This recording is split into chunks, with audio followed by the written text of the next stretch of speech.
Hello, my dears. Let's discuss and tap into the rebuttal paragraph, aka something I like to call the big but theory. So you'll see there's a hyperlink here of an example rebuttal as well as steps to the rebuttal. So today we're going to talk about RAB, R-A-B, recognize, acknowledge, but.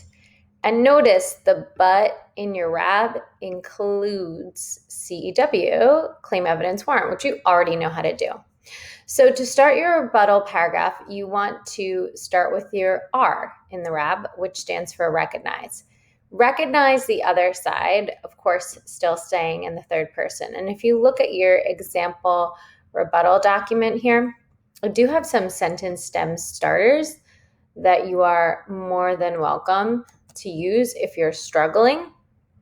Granted, I bet you can come up with something way better, but for time's sake, since I have a limited recording here, you can start with the thought that though some readers may believe humans are evil, there are those who believe opposite, that all humans are in fact good. So then acknowledge the counterclaim. That's what the A stands for. So what would the counter to your claim be? What may be a reason someone may say that humans actually aren't all bad? So if you look at this sentence starter, you're more than welcome to use it, or you can pick your own. But we can use this to help us get started.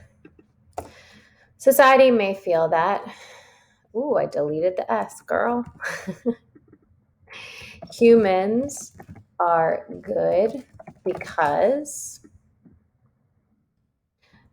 they are born not choosing evil actions.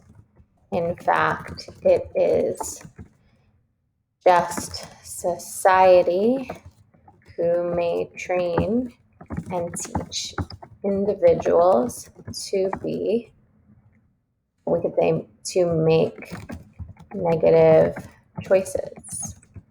And when you acknowledge in the counterclaim what that may be, that humans can still be good even if society tries to make them bad, you have to think, well, what might the other side might argue?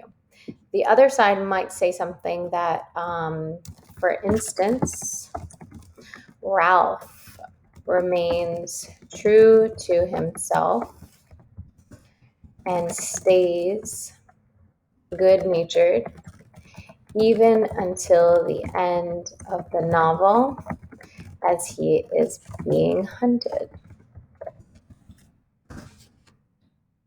But then you come to your but. Why is your side still better, and how can it directly refute that claim? And so if you look here, remember your side is still better, and that's where you can use a contrasting transition word here. So you want to make sure you state, however, this assumption that Ralph is still innately good at the end of Golding's novel is wrong because blank. What from the novel might show you that humans are actually still evil? And that's then when you would tap into your evidence and then your warrant once more, which you already know how to do from your body paragraphs. Amazing. And then you relate this final paragraph back to your thesis as well, and then you're ready to transition to the conclusion. And that, my dears, is how you break down the rebuttal. Start with RAB. Recognize the other side, acknowledge the counterclaim, come back to your but. And remember, your but includes your claim evidence and warrant. Amazing. Let me know if you have questions.